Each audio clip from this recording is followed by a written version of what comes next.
Hi hello friends, welcome back to my YouTube channel. ಇವತ್ತು ನಾನು mutton pepper fry ಮಾಡೋದು ಹೇಗೆ ಅಂತ ಹೇಳ್ಕೊಡ್ತಾ ಇದ್ದೀನಿ.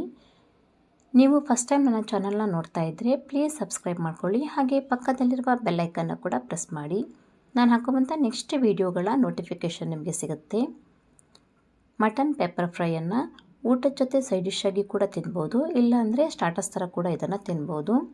ಇದು ಸ್ವಲ್ಪ ಸ್ಪೈಸಿಯಾಗಿರುತ್ತೆ. ಮಟನ್ ಪೆಪ್ಪರ್ ಫ್ರೈ ಮಾಡೋದಕ್ಕೆ ನಾನು ಇವಾಗ ಇಲ್ಲಿ 400 ಗ್ರಾಮ್ ಆಗುವಷ್ಟು ಮಟನನ್ನು ಚೆನ್ನಾಗಿ ವಾಶ್ ಮಾಡಿ ಇಟ್ಕೊಂಡಿರೋದನ್ನು ಕುಕ್ಕರ್ಗೆ ಹಾಕ್ಕೊಳ್ತಾ ಇದ್ದೀನಿ.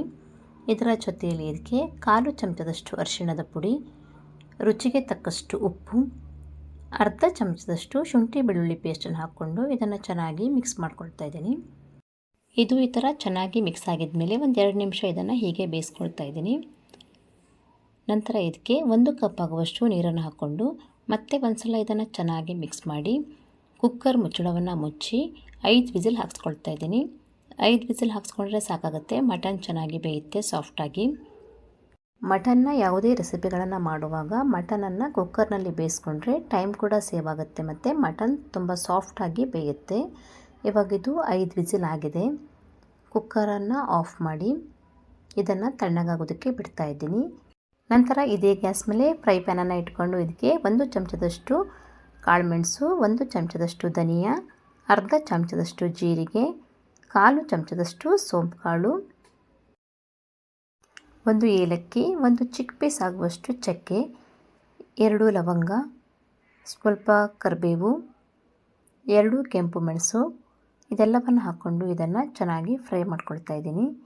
ಗ್ಯಾಸನ್ನು ಲೋ ಫ್ಲೇಮ್ನಲ್ಲಿ ಇಟ್ಕೊಂಡು ಇದನ್ನು ಗೋಲ್ಡನ್ ಕಲರ್ ಬರೋ ತನಕ ಫ್ರೈ ಮಾಡ್ಕೊಳ್ಬೇಕು.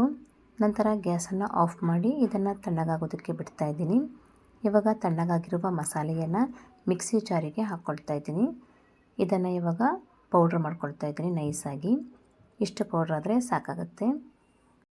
ನಂತರ ಗ್ಯಾಸ್ ಮೇಲೆ ಕಡಾಯಿಯನ್ನು ಇಟ್ಕೊಂಡು ಇದಕ್ಕೆ 2 ಚಮಚದಷ್ಟು ಎಣ್ಣೆಯನ್ನು ಹಾಕ್ಕೊಳ್ತಾ ಇದ್ದೀನಿ. ಎಣ್ಣೆ ಬಿಸಿ ಆದಮೇಲೆ ಇದಕ್ಕೆ ಕಟ್ ಮಾಡಿದ ಸ್ವಲ್ಪ ಶುಂಠಿ ಮತ್ತು ಬೆಳ್ಳುಳ್ಳಿಯನ್ನು ಹಾಕ್ಕೊಂಡು ಫ್ರೈ ಮಾಡ್ಕೊಳ್ತಾ ಇದ್ದೀನಿ. ಇದು ಸ್ವಲ್ಪ ಫ್ರೈ ಆಗಿದ ಮೇಲೆ ಇದಕ್ಕೆ ಕಟ್ ಮಾಡಿದ 1 ಹಸಿಮೆಣಸು ಮತ್ತು 2 ಈರುಳ್ಳಿಯನ್ನು ಚಿಕ್ಕ ಚಿಕ್ಕದಾಗಿ ಕಟ್ ಮಾಡಿರೋದನ್ನು ಹಾಕ್ಕೊಳ್ತಾ ಇದ್ದೀನಿ.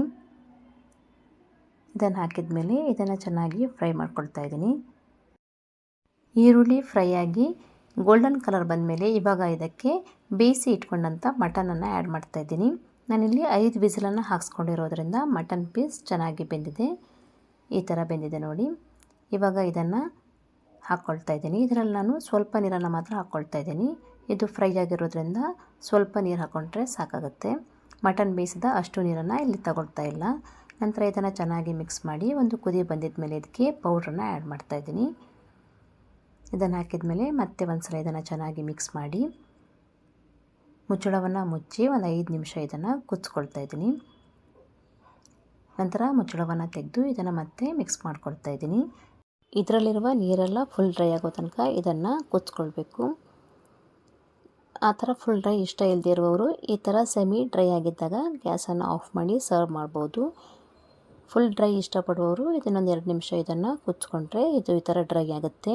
ಇವಾಗ ಲಾಸ್ಟಲ್ಲಿ ಇದಕ್ಕೆ ಕಟ್ ಮಾಡಿ ಇಟ್ಕೊಂಡಂಥ ಕೊತ್ತಂಬರಿ ಸೊಪ್ಪನ್ನು ಹಾಕ್ಕೊಂಡು ಮತ್ತೆ ಇದನ್ನು ಮಿಕ್ಸ್ ಮಾಡಿ ಇದನ್ನು ಸರ್ವ್ ಮಾಡ್ಬೋದು. ನಾನು ಹೇಳ್ಕೊಟ್ಟಿರುವ ಮಟನ್ ಪೆಪ್ಪರ್ ಫ್ರೈ ರೆಸಿಪಿ ನಿಮಗೆ ಇಷ್ಟ ಆದರೆ ಲೈಕ್ ಕೊಡೋದನ್ನು ಮರಿಬೇಡಿ. ನೀವು ಕೂಡ ಈ ರೆಸಿಪಿಯನ್ನು ಟ್ರೈ ಮಾಡಿ ಹೇಗೆ ಬಂದಿದೆ ಅಂತ ನನಗೆ ಕಮೆಂಟ್ ಮಾಡಿ ತಿಳಿಸಿ. ನನ್ನ ಚಾನಲ್ನ ಹೀಗೆ ನೋಡ್ತಾ ಇರಿ. ಪ್ಲೀಸ್ ಸಬ್ಸ್ಕ್ರೈಬ್ ಮಾಡಿ, ಲೈಕ್ ಮಾಡಿ, ಫ್ಯಾಮಿಲಿ ಮತ್ತು ಫ್ರೆಂಡ್ಸ್ ಜೊತೆ ಶೇರ್ ಮಾಡಿ. Thank you.